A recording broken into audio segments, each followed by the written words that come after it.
एक बार फिर से सभी का स्वागत है।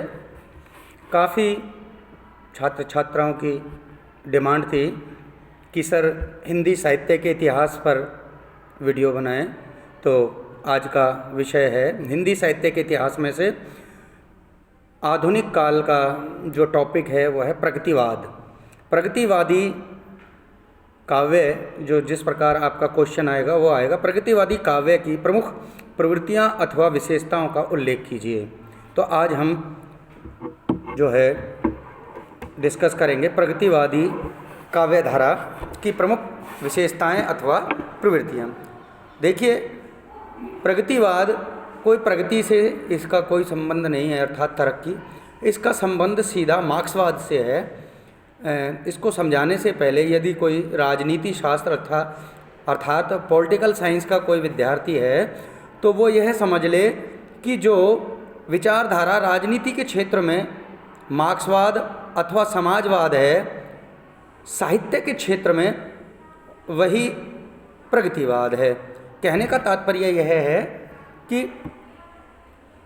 जब रूस में मार्क्सवाद आया, अर्थात गरीब मजदूर किसानों पर शोषण हो रहा था, तो वहाँ पर कार्ल मार्क्स नामक एक व्यक्ति हुए रूस में, और उन्होंने एक आंदोलन चलाया जिसका नाम मार्क्सवाद रखा गया, जो कि गरीब मजदूर किसानों को लेकर के था, उन पर हो रहे शोषण के खिलाफ आवाज़ उठाना था।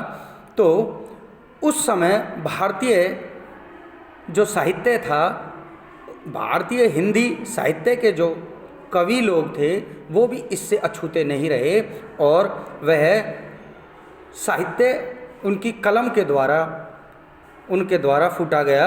अर्थात कह सकते हैं कि जो विचारधारा राजनीति के क्षेत्र में साम्यवाद, सामाजिक क्षेत्र में समाजवाद, दर्शन के क्षेत्र में द्वंद्वात्मक भौतिकवाद कहलाती है, वही विचारधारा साहित्य के क्षेत्र में प्रगतिवाद कहलाती है। अर्थात यह जो काव्य धारा थी यह रूस के मार्क्सवादी काव्य धारा से प्रेरित है।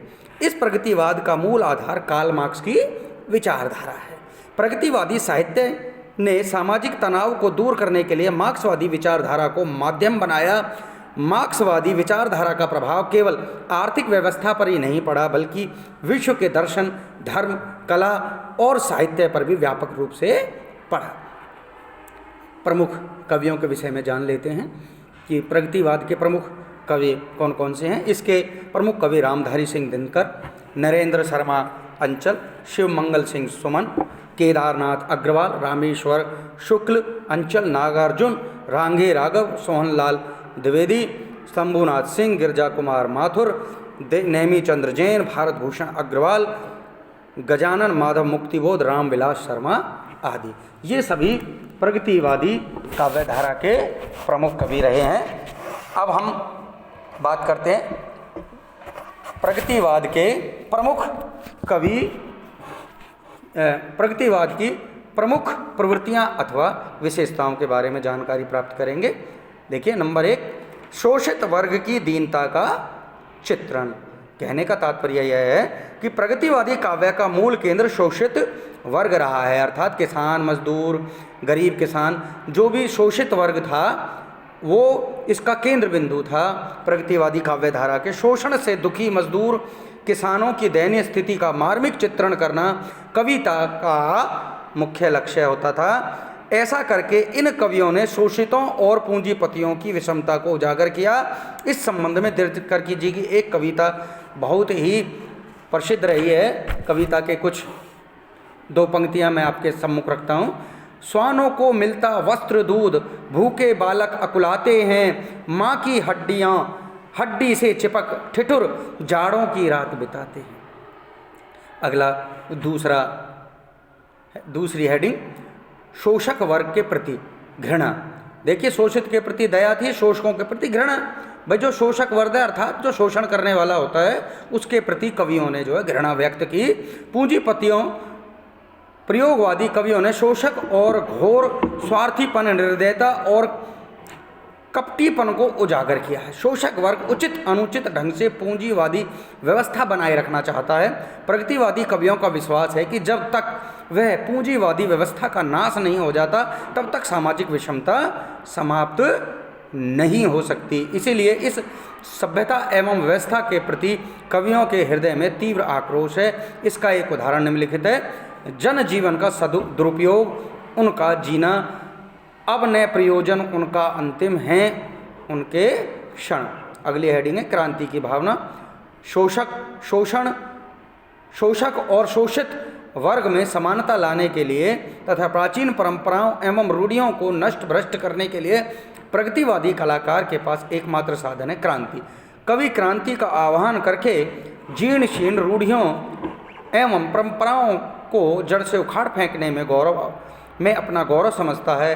वह सामाजिक और राजनीतिक दुर्व्यवस्था से पीड़ित होकर विप्लव गान करता है। गा कोकिल बरसा पावक गण कण नष्ट भ्रष्ट हो जीर्ण पुरातन।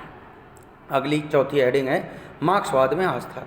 जितने भी कवि हुए हैं साम्यवाद के प्रवर्तक मार्क्सवाद तथा रूस के गौरव के गीत गाते हैं। प्रमुख प्रगतिवादी कवि पंत ने मार्क्सवाद को प्रियंकर शिव का तीसरा नेत्र बताया है। उनके विचार में साम्यवादी ही मानवता का कल्याण करने वाला है। साम्यवाद के साथ स्वर्ण युग करता मधुर पदार्पण। अगली हेडिंग नारी के प्रति यथार्थवादी दृष्टिकोण।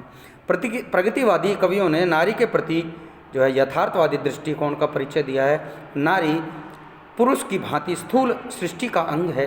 प्रगतिवादी कवियों ने रूपसी नारी का चित्रण न करके कृषक बालाओं एवं मजदूर स्त्रियों का चित्रण भी किया है। उनकी दृष्टि में नारी भी मजदूर व किसान की भांति शोषित एवं पीड़ित है। प्रगतिवादी कवि नारी की मुक्ति के लिए आवाज़ बुलंद करते हैं। अगली हेडिंग सामाजिक जीवन का यथार्थ चित्रण। समस्त प्रगतिवादी कवियों में जो है यथार्थ का स्वर प्रमुख है। इस काल के कवियों ने अपनी लेखनी के माध्यम से सामाजिक जीवन का यथार्थ चित्रण प्रस्तुत किया है। कवि ताजमहल के प्रति व्यंग करते हुए कहता है, हाय मृत्यु का ऐसा अमर अपार्थिव पूजन, जब विष्णु निर्जीव पड़ा हो जग का जीवन। अगला सातवीं हेडिंग वर्तमान समस्याओं का चित्रण। प्रगतिवादी कवि देश और विदेश की समस्याओं के प्रति सजग रहा है।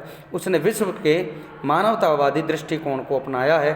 उसके द्वारा अपनी कविताओं के माध्यम से ये जीवन की वास्तविक रूप को प्रतिबिंबित करने में सफल रहा है। भाषा शैली। अगली हेडिंग है भाषा शैली। भाषा शैली प्रगतिवादी कवियों की भाषा में सरलता, स्पष्टता एवं सहजता का गुण है। भाषा के संबंध में उनका आदर्श है, तुम वहन कर सको जन जन में मेरा विचार, वाणी मेरी चाहिए तुम्हें क्या अलंकार। प्रगतिवादी काव्य की भाषा भावानुकूल है। इन कवियों ने तुकांत एवं मुक्त काव्य मुक्त छंदों के साथ साथ लोकगीतों की शैली को भी अपनाया है। अपनी कविताओं में कवियों ने छंद, अलंकार एवं प्रतीकों का सहज प्रयोग किया है। आगे निष्कर्ष में आप लिख सकते हैं कि उपर्युक्त विवेचन के आलोक में हम कह सकते हैं कि प्रगतिवाद की प्रमुख विशेषता जो है शोषक और शोषित के प्रति जो है भावना को जगाना है, क्रांति की भावना को जगाना है। मार्क्सवाद में आस्था है, नारी के प्रति यथार्थ चित्रण किया गया है। वर्तमान समस्याओं का इस प्रगतिवाद के माध्यम से वर्तमान समस्याओं का चित्रण उजागर करने का प्रयास किया है। भाषा शैली भी सहज एवं सरल है। सभी का धन्यवाद।